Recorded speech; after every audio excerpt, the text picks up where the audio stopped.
We're wanting you to understand, of all the things that you've heard us talking about here today, what would improve your life or anybody else's more than all other things put together? If I was happy? Yeah. So, yeah. And so, as you get ahead of yourself so what most people are doing is saying, oh yes, I would like to do that because that will make me happy, and I would like to do that because that would make me happy, and I would like to do that because that would make me happy, and that would make me happy because it's lots of fun people, and that would make me happy because it's got lots of money coming with it, and that would make me happy because I'd get to live in a beautiful part of the world. And we say conditional, conditional, conditional. What we want you to do is think about, and this is what we want you to hear, is what we've been after all day, is that as you can find right here, right now, current, something that feels happy when you think about it, no matter where you're getting it from, and you stay there until the conditions or the situations or the people or the ideas that match happy begin to occur to you. You see what we're getting at? It's flipping the whole thing. It's doing it. It's counterintuitive to what you've been practicing. Because what you've been practicing says, I'll find the condition that I believe will make me happy, and then I'll find a route to that condition that makes me happy. And we say, but you got to understand that you're the point of attraction to which all things are flowing. So if you can find something, anything to think about or observe or live that makes you happy, and you can maintain that for a little while, other things that make you happy will flow into your experience, and they will be in the form of the work that you want and the money you want. And why is that? Because all of those components are in your vortex. You didn't only just put happy in your vortex, you put lots of money in there too. You put lots of freedom. You put the ability to be and do and have anything that you want. You put the ability to make your own decisions. You put the ability to set your own time. You put the ability to set up your own calendar. You put the ability to really be free. You put the ability to make a difference in people's lives. You put the ability to have other people that resonate with you flow to you. In other words, you put that and more than we have time to talk about in your vortex, and it's already all in there. And what's the access key for you? How do you spend that vibrational currency? By trying to find some condition that you can make yourself believe that you can line up with, or by just finding the core of the reason that you want all of those things and practice it as much as you can until you own it, and then follow the inspiration to that desire, which is to be happy, that will, we promise you, fill in. Does that make sense to you? I'm a little blown away. In some cases it... That was heavy.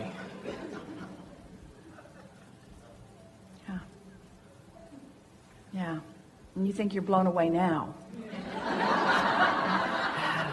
As the ideas flow and you feel the perfection of them. And then you see the ease with which That's they are. what I'm seeking. But in the seeking of it, you're looking for something that is not, and you introduce resistance into the equation. How? Where did I do that? By saying, I'm looking for this thing that I haven't found yet. And so what we're really asking you is, can you be happy? Do you have the ability to be happy before the idea flows? Yes. Because if you have the ability to be happy before the idea flows, the idea will flow for sure. Do you have the ability to be happy before the money gets there? Because if you have the ability to be happy before the money gets there, the money will get there before. Following? So we know you want to say to us, but Abraham, it's easier to focus on the condition. And we say, how's that working out? It's not easier to focus on the condition. Conditions are loaded. They're loaded with the way everybody else feels about them. They're loaded with all your past beliefs about them. Conditions are loaded with expectations. Start in this pure place and create the environment that allows it to grow. And then experience the explosion of good ideas flowing to you. And say regularly, I had a desire and it was general, but boy, is it evolving into something that's more and more specific. And the more specific a general desire that has no resistance becomes, the more exhilarating it will be. So, a desire that has a lot of momentum and no resistance is ecstasy. A desire that has a lot of momentum and a lot of resistance is miserable. A desire that has not much momentum and no resistance is the beginning of every good thing you want.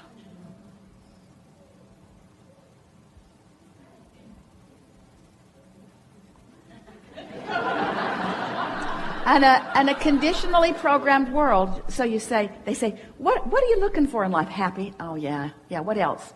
That's it. Happy. Fun? Oh yeah, happy and fun, because fun makes me happy. And happy is fun. Yeah, fun and happy. Fun and happy. And fun and happy. Fun and happy. Fun and happy and clarity. Fun and happy and clarity, because clarity makes me happy, and clarity is fun. Fun and happy and clarity. And power, because fun is happy, and happy is fun, and clarity is power, and fun and happy, and clarity, and rich. And rich. And rich. And healthy. In other words, once you're there in a stable way, you can add anything and everything else to the list, and it will show itself to you in full measure. But you got to start from the basics, and you got to give up the conditional approach to life that you have been practicing, because the conditional approach is introducing resistance into your experience that is unnecessary. I'm going to have to download this. Our ploy is working. I have one more thing that is completely separate, but how can I tap into Abraham and this message that comes through you? Get happy. Get happy. Yeah. I want it. Well, you're clearly on the trail of it. Your desire is clear, and your allowing was strong enough to get you in the chair. And so in this moment, in this current moment, the resistance is non-existent. And so it's seeking this state of being, it's seeking this feeling. Really what it amounts to is not making such a big deal out of things, and not trying so hard to justify, and sort of taking everyone else out of the equation, and just developing a relationship between you and your source, and letting that be the primary thing that you're reaching for. And to understand that the source within you is happy, and that when you feel happy, that alignment is happening. And when you're yearning for something, that's different. Yearning is different than happy. Yearning is an active vibration in opposition to what I'm reaching for. So it's not trying so hard. It's being easier about it. It's looking for the evidence of it that's all around you all the time. It's acknowledging when you are in alignment, and reveling in that alignment, and talking about that alignment when you are there, and keeping the momentum of that alignment going longer, and consciously acknowledging that it is happening, and staying there until you're fully appreciated, and until you just feel obnoxiously invincible. In other words, when you tune into this and practice it and allow it and own it, and can get there easily and start there every morning, and get further and further into your day with it, then all of the easier it gets, the easier it gets. Because at first it's a little awkward, but you get better and better at it. And the better you get at it, the more evidence it flows. And the more evidence it flows, the easier it is to be good at it. Until then it becomes the condition coming in response to the vibration, rather than trying to get the vibration to come in response to the condition. That's really what we're wanting you to understand. It's getting the cart before the horse, or the horse before the cart. You want to, and so of all of the things in the world that you can think of, if someone were to walk up to you and say, what do you seek most in life? Your answer is? Joy, happy. And if you wanted to add more momentum to that, what other words would you say? If this person were saying to you, and what does that joyful happiness mean to you? Flesh it out a little. Having fun, being passionate, having a direction, and going for it with everything. Having fun, meaning engaging with lots of others. And, laughter, and humor. But feel how when you said having direction, there was a little yearning in that. So what you want to say is knowing direction, feeling my way, feeling the inspiration, getting the impulse, being alive to the impulse, following my bliss. feeling it, being moved from the inside. Recognizing that when I feel like this, I'm on the brink of something good, and then when that something good comes, saying, I knew you were coming. I just didn't know in what way you would manifest, but I felt you coming. Those kinds of things. These are the kind of conversations that you want to have with yourself. I knew you were coming. I could feel you coming. I woke up excited about you coming.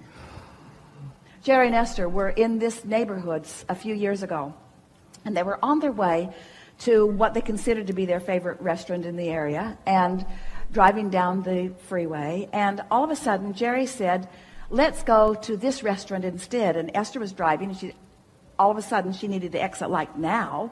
And so she took the exit and then asked questions later, which was the agreement that they always had with one another. All right, I've done it. Now, why? I don't know. I just feel like we should go. I just feel like I'd like to eat here. But they have that great salad we like over there. And there's only 5 places in the whole world that we can get that salad. And I know, but I just feel like this is where we want to go. And so they went in, and the place was empty, which Esther never sees as a very good sign. And hardly anybody around. And a very nice person came up and helped them and talked to them briefly. And Jerry was always wanting to know people. He wanted to know who she was and where she was from and just a little bit about her. And then Jerry reached into Esther's purse, where there was the envelope, where even though they beg you not to buy anything with cash, you always do. So there's always an envelope with a considered amount of money in it left at the end of the seminar, and it was in Esther's purse. And Jerry just reached for it and just handed it to the girl and said, this is for you. And she said, well, thank you very much. And she went into the kitchen, and they literally heard dishes break as the little girl had opened her package to see what was there. And she came back in to where they were, and she said to them, you know, I woke up this morning, and the first thought I had was something really, really good is going to happen to me today. Something really good is going to happen to me today. And Esther said, well,